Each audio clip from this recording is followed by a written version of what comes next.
was a great Christmas week at Smittys Classics.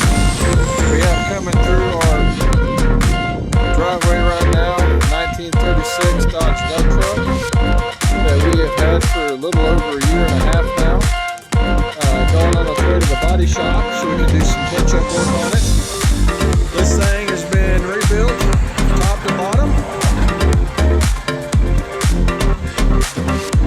Been in the same family since 1937. Worked on the same farm, on the same ground.